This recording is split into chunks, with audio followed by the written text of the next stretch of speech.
نحمدہ ونصلی علی رسولہ الکریم اما بعد اعوذ باللہ من الشیطان الرجیم بسم اللہ الرحمن الرحیم والفجر ولیال عشر صدق اللہ مولانا العظیم۔ میرے عزیز و دوستو، اللہ رب العزت کا بے حد کرم ہے، احسان ہے کہ اللہ پاک نے ہمیں دین سیکھنے، سمجھنے اور عمل کے جذبے سے جمع فرمایا ہے۔ اللہ پاک ہم سب کے آنے کو، جمع ہونے کو، مل بیٹھنے کو، سننے سنانے کو اپنی بارگاہ میں قبول و منظور فرمائے، ہم سب کی نجات اور ہدایت کا، مغفرت کا ذریعہ اور سبب بنائے۔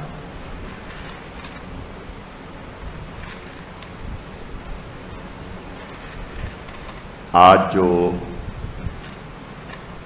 آیت تلاوت کی ہے، اس میں اللہ رب العزت نے عشرۂ ذی الحج یعنی ذی الحجہ کے پہلے 10 دن ان کی فضیلت کو اور ان کی عظمت کو بیان کیا ہے۔ ذی الحجہ کے جو پہلے 10 دن ہیں، دنوں میں سب سے زیادہ فضیلت والے دن ہیں۔ اللہ تعالیٰ کے ہاں ان دنوں کی بہت قدر و منزلت ہے۔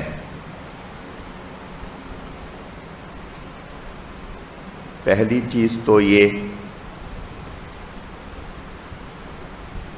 کہ یہ جو ذی الحجہ کا مہینہ ہے، ذی الحج، ذی قعدہ، محرم، رجب، یہ 4 مہینے، 3 مہینے اکٹھے ہیں، لگاتار ہیں، ذی قعدہ، ذی الحج، محرم، اور چوتھا مہینہ تھوڑا فرق سے ہے، رجب۔ یہ اشہر حرم کہلاتے ہیں۔ اللہ پاک نے جب دنوں کو بنایا، مہینوں کو بنایا، تو اسی وقت سے ان 4 مہینوں کو سال کے باقی مہینوں پر فضیلت بخشی۔ ان 4 مہینوں میں لڑائی، جھگڑا، فساد اللہ نے منع فرمایا ہے۔ ان 4 مہینوں کا احترام کافر لوگ بھی کیا کرتے تھے، وہ بھی ان 4 مہینوں میں لڑائی جھگڑے سے اجتناب کرتے تھے۔ تو ایک تو عشرۂ ذی الحجہ، یہ اشہر حرم میں شامل ہے، اور دوسرا یہ کہ ان 10 دنوں میں جو اللہ نے عبادت رکھی ہیں، وہ سال کے اور دنوں میں نہیں۔ مثلا حج رکھا ہے تو وہ ان دنوں میں، اور دنوں میں نہیں۔ تکبیرات تشریق رکھی ہیں جو 9 ذی الحجہ کی فجر سے ہم ہر نماز کے بعد پڑھتے ہیں، اللہ اکبر، اللہ اکبر، لا الہ الا اللہ، واللہ اکبر، اللہ اکبر وللہ الحمد، وہ ان دنوں میں رکھی ہیں۔ رمی جمرات، کینکری، وہ ان دنوں میں رکھی ہے، 10 سے شروع ہوتی ہے، 10، 11، 12 اور 13۔ اسی طرح حج کا مین جو رکن ہے وہ ہے وقوف عرفات. وہ اللہ پاک نے 9 ذی الحجہ کو رکھا ہے.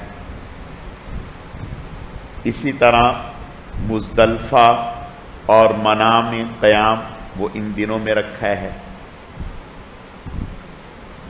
قربانی ان دنوں میں رکھی ہے، پورے سال میں نہیں. تکبیرات تشریق پورے سال میں نہیں. حج پورے سال میں نہیں. تو یہ دن اللہ تعالیٰ کے ہاں اجر و ثواب کے اعتبار سے بہت فضیلت والے دن ہیں. حدیث شریف میں آتا ہے آپ صلی اللہ علیہ وسلم نے ارشاد فرمایا ان دنوں میں جو نیک عمل کا اجر و ثواب ہے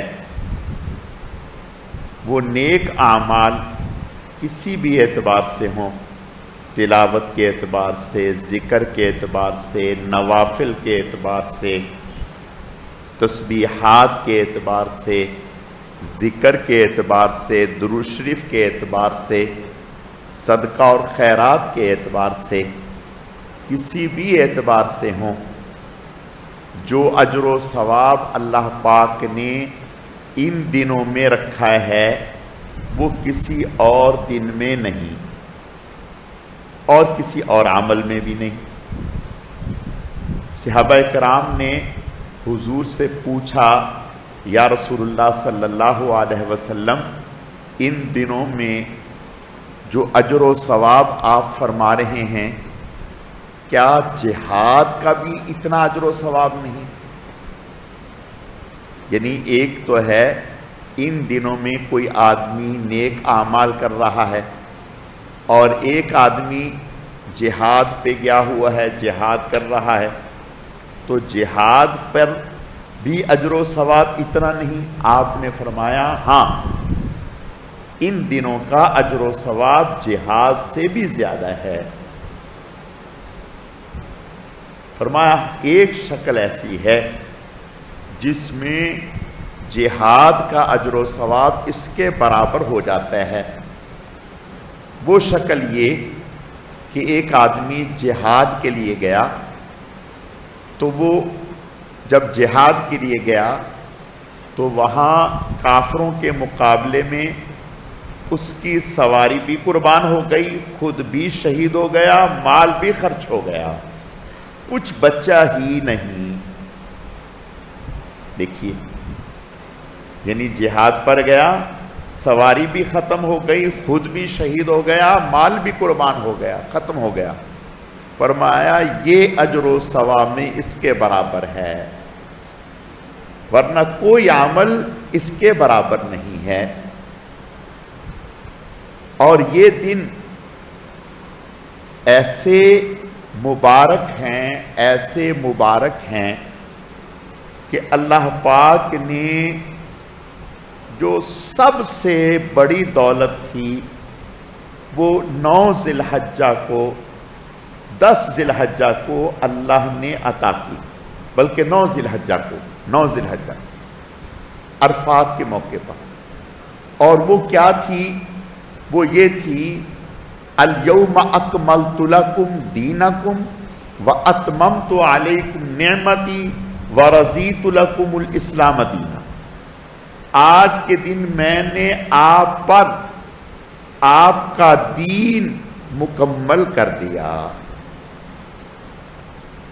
یعنی روحانی ترقی کا جو نصاب تھا، روحانی، جسمانی، دنیاوی، اخروی، ساری ترقیات کا جو نصاب تھا، مبارک سلسلہ تھا، وہ آج کے دن میں نے مکمل کر دیا. اور پھر الیوم اکملت لکم دینکم واتممت علیکم نعمتی، اور میں نے اپنی انعامات کو تم پر مکمل کر دیا. ورضیت لکم الاسلام دینا، اور تمہارے لیے میں نے دین اسلام کو پسند کر لیا، چن لیا. گویا اگر کوئی آدمی ان دنوں میں یہ دعا کرتا ہے کہ اے اللہ آپ نے احسان فرمایا، آج سے 1400 سال پہلے 1500 سال پہلے آپ نے ہمارے لیے دین اسلام کو آپ نے چن لیا، منتخب کر لیا، اپنے انعامات کو ہم پر کامل اور مکمل کر دیا۔ یا اللہ پاک اپنے کرم سے اپنی رحمت سے جو انعامات آپ نے حضور کے صدقے سے اس امت کو عطا فرمائے ہیں، وہ انعامات پورے طور پر مجھے ان انعامات پر چلنے والا بنا دے۔ اے اللہ وہ انعامات پورے طور پر میرے دامن میں ڈال دے۔ یا اللہ پاک آج کے دن اور اس عشرے میں آپ میرے لیے جیسے آپ نے دینی نعمتوں کو پورا کیے ہے، مکمل کیے ہے، اے اللہ دینی نعمتوں سے بھی مجھے مالا مال فرما اور دنیاوی نعمتوں سے بھی مجھے مالا مال فرما۔ یعنی یہ دن تو خوب اللہ سے مانگنے کے دن ہیں، اور اس لیے بھی یہ دن جو ہیں وہ اللہ کو محبوب ہیں کہ اس میں اللہ کے محبوب کی یادیں ہیں، اللہ کے محبوب کی یادیں ہیں۔ میں اس کی مثال عرض کرتا ہوں، جس سے تعلق ہوتا ہے، جس سے محبت ہوتی ہے، اس سے جو لمحات ہمارے گزرتے ہیں، جس جگہ پر گزرتے ہیں، ساری زندگی وہ جگہ بھی یاد رہتی ہے اور وہ لمحات بھی یاد رہتے ہیں۔ تو یہ مکہ شہر، اس کا آباد ہونا، بیت اللہ کا تعمیر ہونا، اور پھر اسماعیل علیہ السلام کا ذبح کا عمل، اور پھر صفا اور مروہ کے چکر، یہ سارے اللہ کے محبوبین کی یادوں کا سلسلہ ہے۔ حج میں صفا مروہ کا 7 چکر حضرت حاجرہ کی یاد ہے، قربانی کا عمل حضرت ابراہیم علیہ السلام کی یاد ہے، شیطان کو کینکریاں ابراہیم علیہ السلام کی ادا ہے۔ تو یہ سارے سلسلے، یہ دن جو ہیں، یہ حضرت اللہ کے محبوب حضرت ابراہیم علیہ السلام کی یاد والے دن ہیں، اور حضرت ابراہیم علیہ السلام کو اللہ سے بے پناہ محبت تھی۔ اللہ کے نبیوں کو تو ہوتی ہے، حضور علیہ السلام کو بہت تھی۔ علماء نے لکھا ہے کہ ایک دفعہ اللہ پاک نے حضرت ابراہیم علیہ السلام کی آزمائش کے لیے ایک فرشتے کو بھیجا انسانی شکل میں۔ وہ فرشتہ آیا، اس نے آ کر حضرت ابراہیم علیہ السلام کے سامنے یوں کہا، آواز زیادہ ہے کیا کہتے؟ زیادہ ہے، جا نہیں رہی۔ تو اس نے حضرت ابراہیم علیہ السلام کے سامنے آ کر کے کہا، سبحان ذی الملک، پاک ہے وہ ذات جو بادشاہت والی ہے، سبحان ذی الملک والملکوت، سبحان ذی العزت والعظمت والہیبت والقدرت والکبریاء والجبروت، سبحان الملک الحی الذی لا ینام ولا یموت، سبوح قدوس ربنا ورب الملائکۃ والروح۔ یہ کلمات کہے حضرت ابراہیم علیہ السلام۔ اس کلمے میں سبحان کا لفظ کئی مرتبہ آیا ہے، اور یہ اللہ تعالیٰ کو بہت محبوب لفظ ہے۔ سبحان کا جو لفظ ہے نا، سبحان اللہ ہم کہتے ہیں نا، سبحان اللہ، حدیث شریف میں آتا ہے صرف اتنا کہنا سبحان اللہ، صرف اتنا کہنا سبحان اللہ، اس سے جو قیامت کے دن ترازو جس پر وزن اعمال ہونا ہے آدھا بڑھ جاتا ہے اجر و ثواب سے۔ صرف اتنا کہنے سے، سبحان اللہ کہنے سے آدھا بڑھ جاتا ہے۔ اندازہ کریں اللہ کو کتنا محبوب ہے، اور اگر ساتھ کہا الحمدللہ تو پورا بھر گیا اجر و ثواب سے۔ تو اس میں سبحان ذی الملک والملکوت، سبحان ذی العزت والعظمت والہیبت والقدرت والکبریاء والجبروت سبحان الملک الحی الذی لا ینام ولا یموت سبوح قدوس، یعنی یہ کئی سارے. تو ابراہیم علیہ السلام جب سنا تو وجد میں آ گئے، یعنی جوش میں آ گئے اور جھومنے لگے اور فرمانے لگے کیا کہا آپ نے، کیا کہا، یعنی کتنے خوبصورت الفاظ ہیں، کس قدر اس میں میرے اللہ کی بڑائی اور عظمت بیان کی گئی. ایک دفعہ اور سنا دیں. تو وہ تو فرشتہ آزمائش کے لیے آیا تھا، تو اس نے کہا کہ ایسے نہیں، ایسے نہیں، قیمتاً سناؤں گا. حضرت نے فرمایا کہ ٹھیک ہے، کیا قیمت چاہیے. حضرت کے پاس بکریوں کا ریوڑ تھا، کہا ایک بکری، کہا دے دو. بکریاں دیتے گئے، ریوڑ ختم کر دیا. سنتے گئے، بار بار سنتے گئے.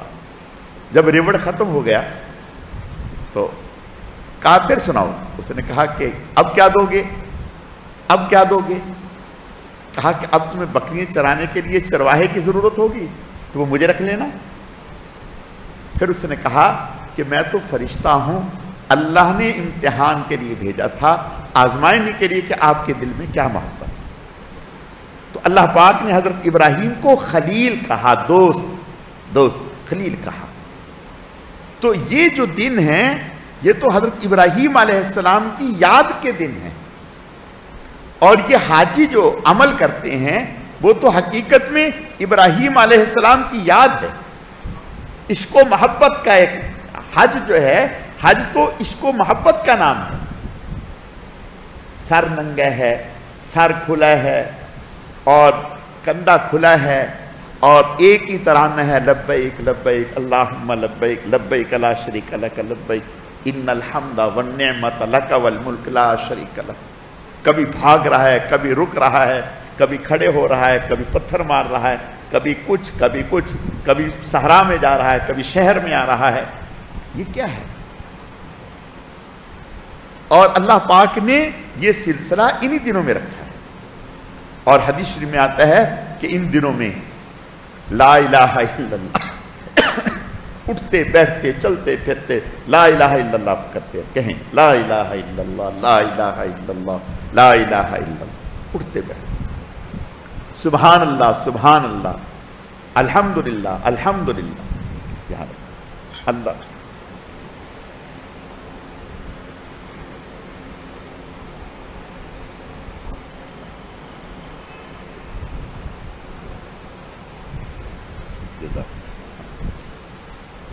الحمدللہ الحمدللہ اللہ اکبر اللہ اکبر.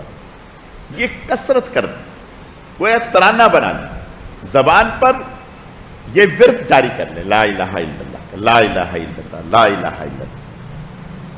تو یہ جو 10 دن ہیں، حدیث میں آتا ہے، آپ صلی اللہ علیہ وسلم کا ارشاد ہے، فرمایا ان 10 دنوں میں یہ جو راتیں ہیں، راتیں ہر رات لیلۃ القدر کے برابر اجر و ثواب ہے. ہر رات لیلۃ القدر کے برابر اجر و ثواب. اور دن میں جو دن ہیں، دن کا روزہ 1 سال کے روزے کے برابر ہے، اجر و ثواب 1 سال کے روزے کے برابر. آپ صلی اللہ علیہ وسلم بہت اہتمام سے یہ روزے رکھا کرتے تھے. اور پھر 9 ذی الحجہ کا روزہ جو ہے 2 سال کے روزوں کا اجر و ثواب، 2 سال کی عبادت کا اجر و ثواب ہے 9 ذی الحجہ کا.